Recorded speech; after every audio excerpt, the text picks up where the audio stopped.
Bonjour, bienvenue sur Soft Learnings. Dans cette nouvelle vidéo qui est en fait la deuxième d'une série de vidéos que nous allons réaliser à propos des escaliers, nous allons étudier une deuxième méthode nous permettant de construire notre escalier. Il s'agira tout simplement de faire une juxtaposition des marches et un placement dans une disposition bien précise pour finalement obtenir notre escalier. C'est une méthode aussi simple comme nous le verrons une fois que nous serons sur Dialux.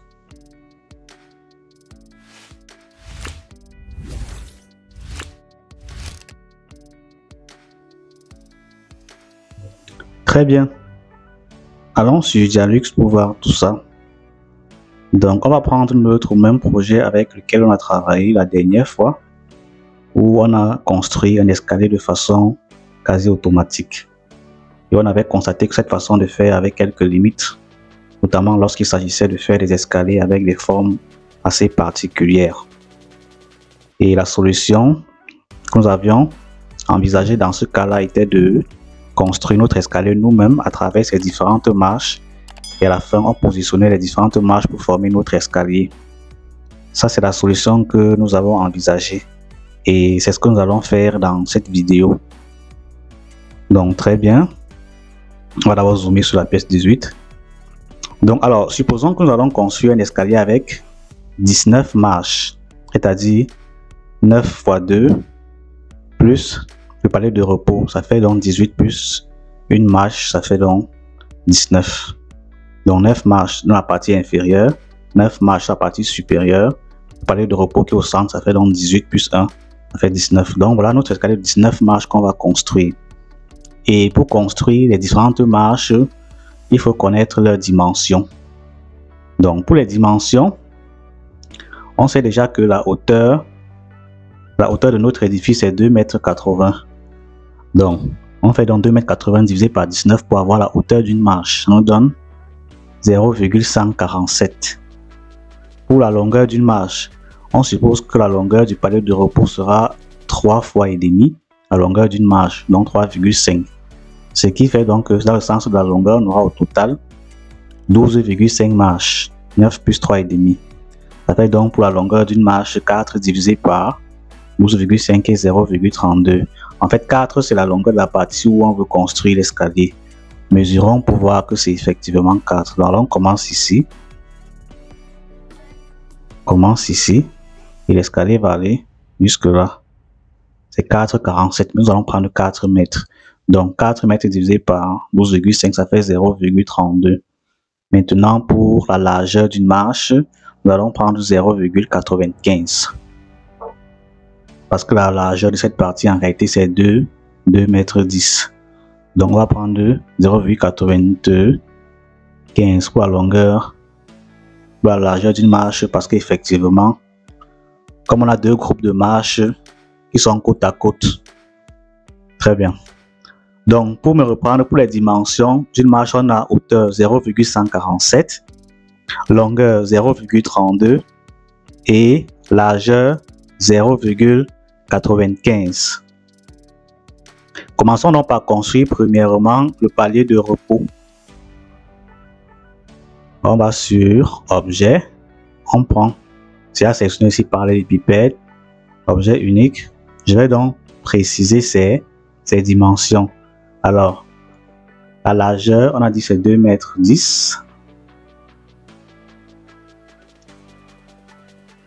La longueur, c'est 3,5 fois la longueur d'une marche, c'est-à-dire 1,12. La hauteur, c'est l'épaisseur d'une marche, donc 0,147. Maintenant, on essaie de positionner dans la zone.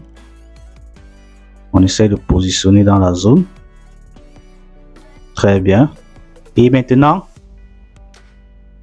sa position sur l'axe Z, donc sa position en hauteur.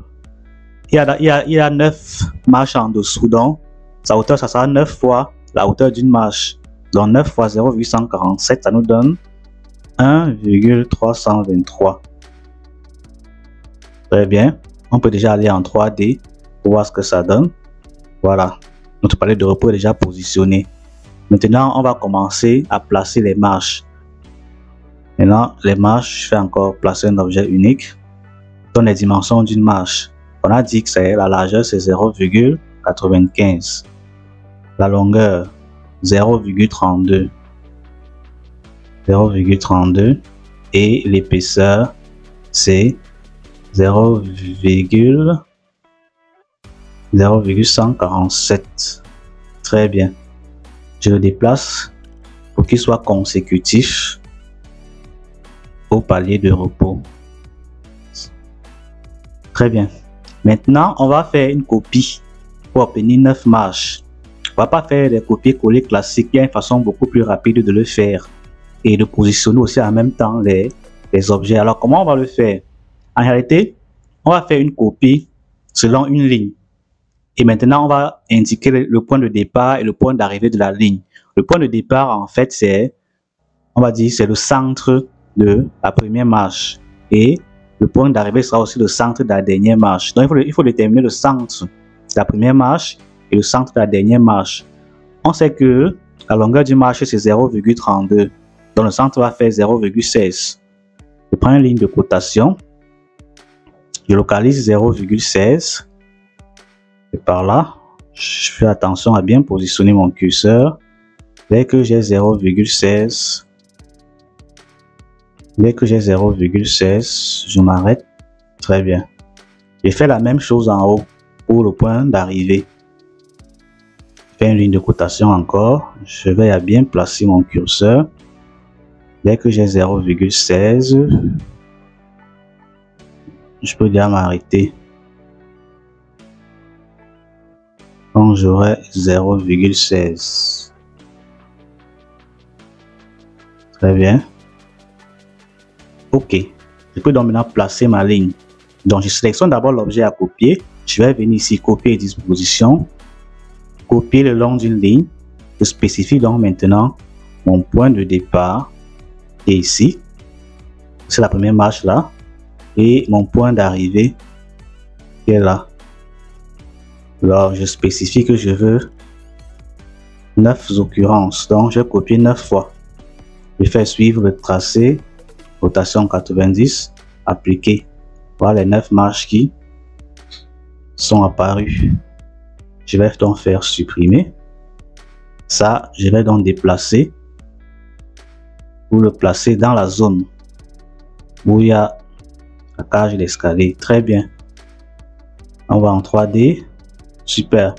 Donc, on voit que mes 9 marches sont créées, mais elles sont encore toutes alignées.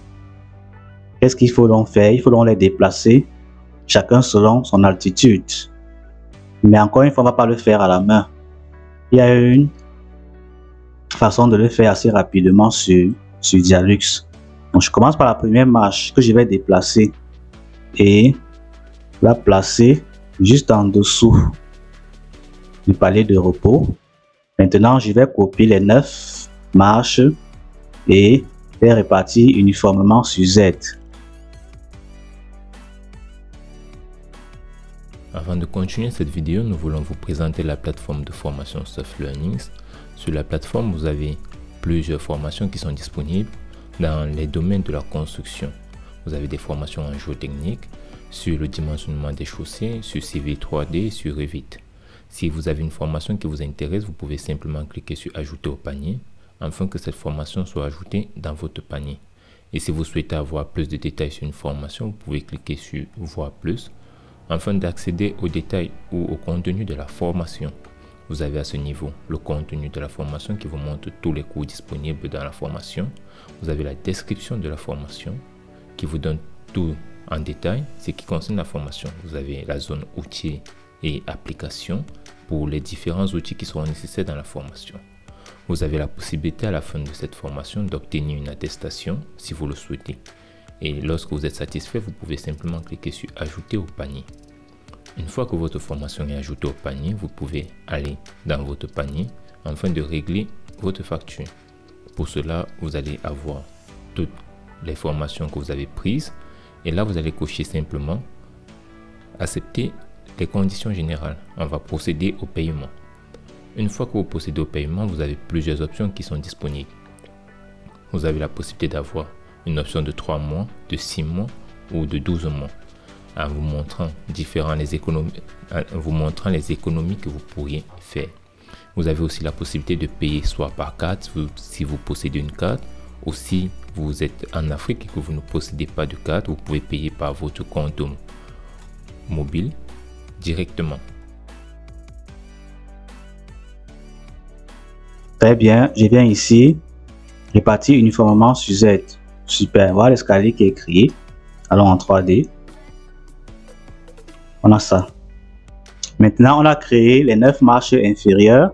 On va donc créer les 9 autres marches de la partie supérieure. Comment ça se fait? C'est facile. Je sélectionne d'abord ceci. Je copie.